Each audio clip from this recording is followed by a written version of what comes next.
Yang punamak ima Indosa ine inama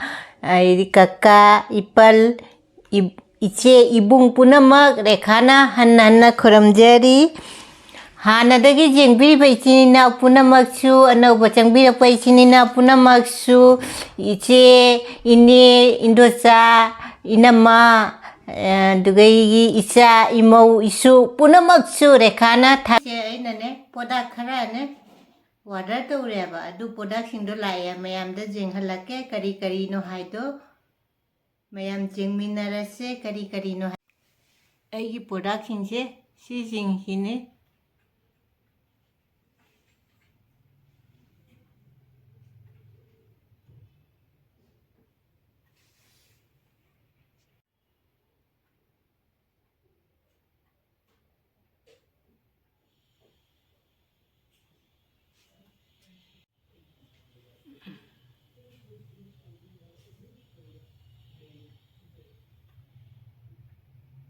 mayam set se sengdok si se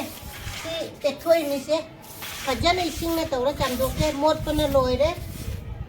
jam jam tunam na jemo si aina pani plastic am da jom jal ni si sing se mayam ngasi di husband ju jaw na set se ko se seng nge ba ai di mole jam na ma si wai ka na sit pa ai ga mating pang bi di mayam amuk set se wai sil loi ra bani na uji si loi pra mo ising khina muk wai phajana jubi gi sumji tu na phajana sit lage si loi se wai sil loi re se ising na tawa smai smai chamage gamla sing lo ko chamage gamla se lo ko ne smai na sing ke phajana chamage loi re jeng halage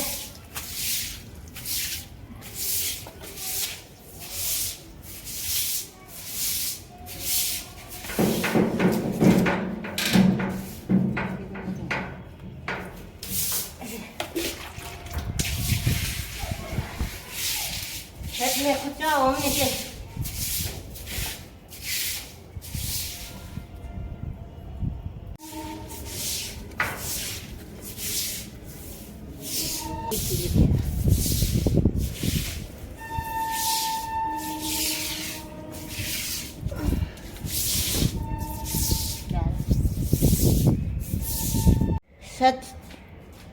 Satya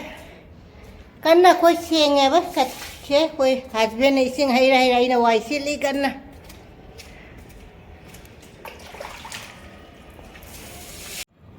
mayam loi re kai no che na sat che ising na su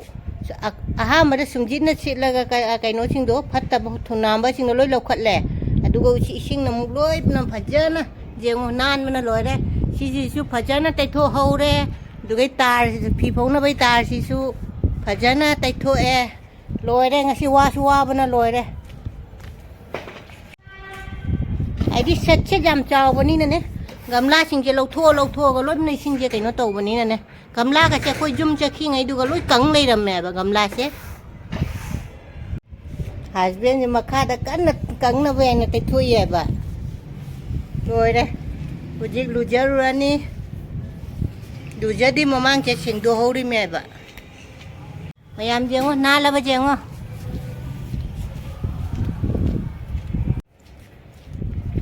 mayam set se jam chaw re ba adu mayam se jenghan ba dadi ai gamla sing se ai jum chalu ba du ga ai di inem bok na bai chalu ba do adu ai loi ni puna loi kang le ram ujik du jadi ngai da kolik mayam si su pheng ani phi su mayam su ga da le mayam se batin da su si gamla da su phi mayam si muk surane mayam puna ma ngasi di canteen da chau si koi ru si ngasi di mayam ko halake ai gi husband gai gani chali se husband gari thauri jengmina si gari sina kaino tawre leichin na ambabu di leichin na pum mam me bu jikse flyover ka khali ne koi se matek lambi matek hapak ke mapan ki view change halak ke lambi se mam me di ni se le hori se mandi ni जेऊ पुमम्मे बौजे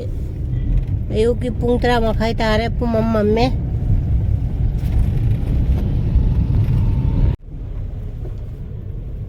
सिना सिगी building अवांग अवांग बसे air force army navy की नीचे निंगे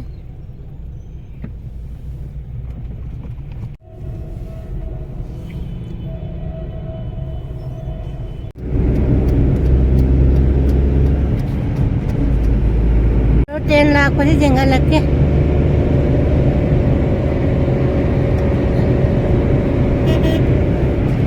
कोई walking तो बसी लाई है बसी सी Bakshi metro station नहीं से सदर बाजार कैंटोनमेंट मेट्रो स्टेशन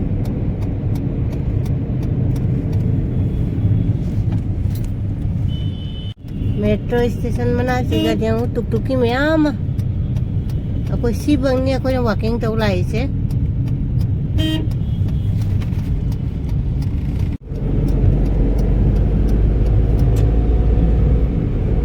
लंबी तो चली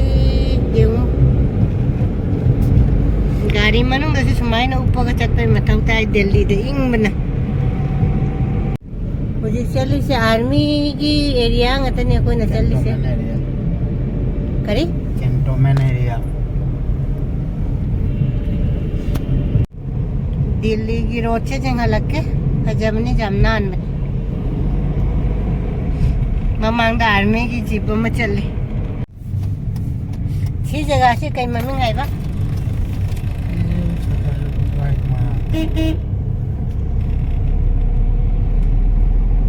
क्यों जगह से उपवाम्बी का लाइन जाम फजबनी जगह से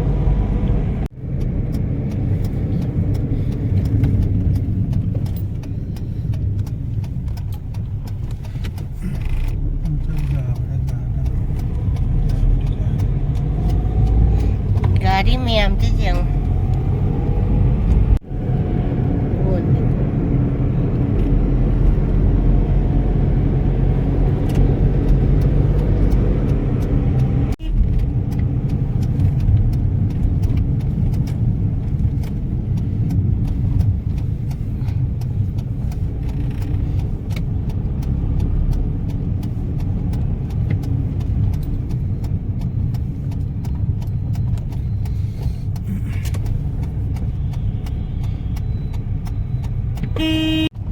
गोपीनाथ बाजार गोपीनाथ नगरा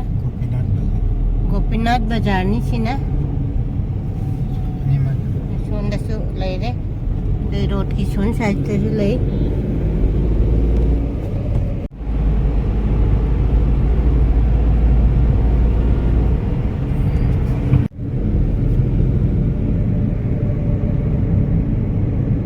ये पार्क बस है नो ममता लागत नहीं सी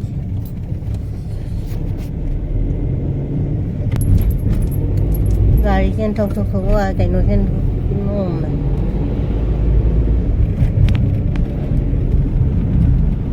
cái army की एरिया में तनी सी जगह से लेब न लाई रही है मुठगले चली से जाऊ दरे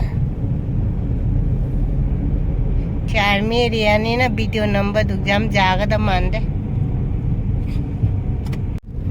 टोपी लोग तो कोई सम से लोय रे टोपी लोग तो कोई सम से लोय रे बा अदु कैंटीन दब नम लग जाता मी नम दरे कोई से हल्ले है बा कैंटीन द नंबर जाते आप जब है चंग हला गया कैंटीन द नंबर जात रमी ना हमनान मनी जगह से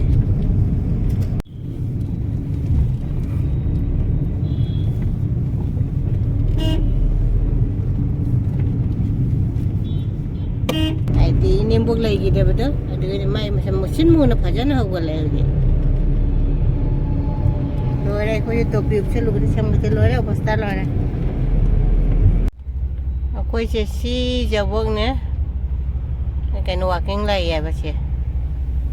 मेट्रो की के स्टेशन ना पर ada ini amal lupa terasa puji dong ke ꯏꯪꯕꯁꯤꯒ ꯃꯣꯏꯁꯨ ꯑꯍꯟꯁꯤꯡꯁꯦ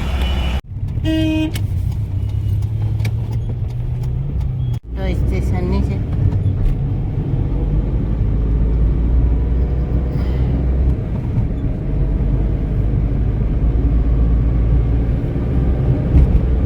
मेट्रोꯗꯤ ꯂꯥꯛꯇ꯭ꯔꯤ मंगलापुरी फ्रूट की सब्जी की मंदिर की कहीं जगह लग के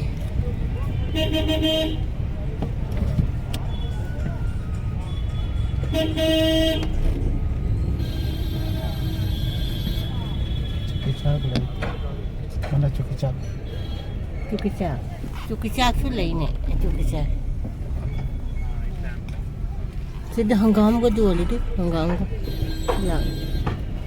हंगाम जोले खामें जंबी सिंगो टमाटर कई ले देना ना ऐसे आवाज भी ले देने आवाज भी ये उठी रहा ना टमाटर सब्जी मंडी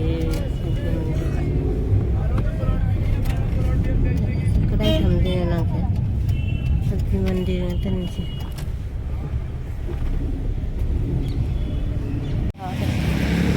लाग से जाओ सब्जी की मंडी से जाओ गाजर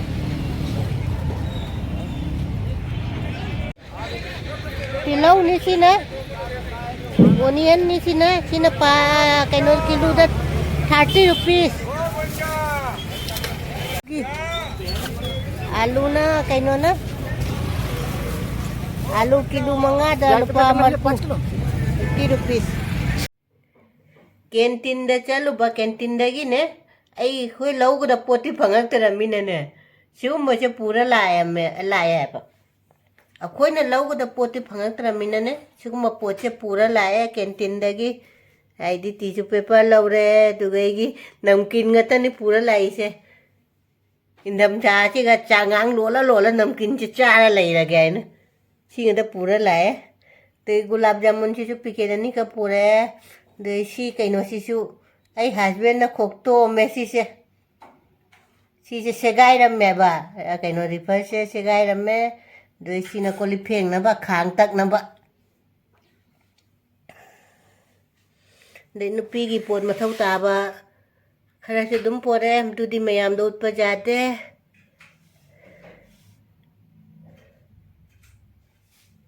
सीनी आई ना कैंटीन दे पोरे ही पोचे आई कई लौगे आई नदी चटपनी कई आइडिया तो पोट ने लेते तो सी पूरा लाया बा आई सिगई सिगन मरिन खाकन ngौरी ख ngadi thongba loire nga thongba loire ba ai gi khang ama che mana tat kare khang ji kui de si je thongba jam nungai ba asiga dunai ne siga ta thongba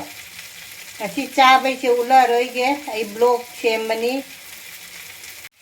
सिगना चमथोंग लेरे हंगाम से जाओ रे कोबी मना ताबी सु जाओ रे लोई ती ते खामे न छिनबा nga का थांग न चमथोंग थोंगे अच्छी चा बई से उला रोई गे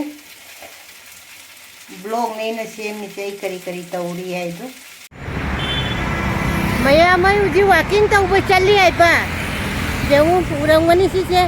आईडी किलोमीटर तरा ने को आई हस्बैंड आई बा आई न दी तरे खतंग हाई ना किलोमीटर तरह नहीं वॉकिंग तो चले दिल्ली की कहीं नो से जे वही चली से आई हस्बैंड मामा मांग चली कोई चली लंबी से खाइबो में जोरक तो रे खाइबो में ला ले बा सिगा मेट्रो स्टेशन में ले से सिगा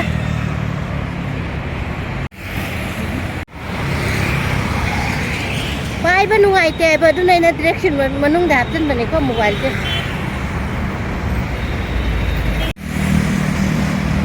सिगा लाइरा मेट्रो स्टेशन ने दिल्ली जी ने लंबी से सेकेंड अमा खतंग सेकेंड अनि आदि सेकेंड मंगा खतंग बगने कइनो तौरदि ने एकदम जाम होइना चटपगा जगह लै पोनते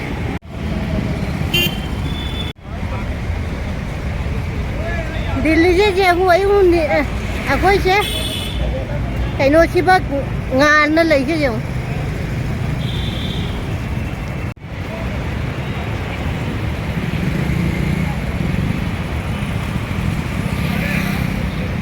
ꯑꯩ ꯍꯁꯕꯦꯟ ꯆꯦꯜꯂꯤ ꯍꯧꯖꯤꯛ ꯑꯩ ꯃꯇꯨꯡꯗ ꯑꯩꯅ ꯚꯤꯗꯤꯑꯣ ꯀꯥꯞꯄꯤꯁꯦ ꯃꯌꯥꯝ ꯃꯦꯇ꯭ꯔꯣ ꯇ꯭ꯔꯦꯟ ꯆꯠꯂꯤ ꯑꯩꯈꯣꯏ ꯃꯣꯏ ꯃꯦꯇ꯭ꯔꯣꯅ ꯃꯊꯛꯇ ꯑꯩꯈꯣꯏꯅ ꯃꯈꯥꯗ ꯆꯣꯟꯗꯅ ꯔꯣꯗꯇꯅ ꯒꯥꯔꯤ ꯆꯦꯜꯂꯤ ꯃꯌꯥꯝꯁꯦ ꯑꯃꯨꯛ ꯕꯣꯔꯣꯏꯁꯦ ꯐꯖꯗ꯭ꯔ ꯌꯦꯡꯉꯨ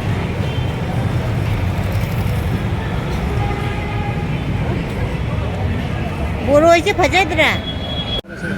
ꯕꯣꯔꯣꯏꯁꯦ ꯑꯩꯈꯣꯏ ꯋꯥꯛꯀꯤꯡ ꯍꯜꯂꯛꯄꯗꯅꯦ ꯌꯣꯜꯂꯝꯕꯅꯦ ꯍꯥꯏꯕ ꯕꯣꯔꯣꯏꯁꯦ ꯋꯥꯛꯀꯤꯡ ꯍꯜꯂꯛꯄꯗ ꯌꯣꯜꯂꯝꯕꯅꯦ ꯕꯣꯔꯣꯏꯁꯦ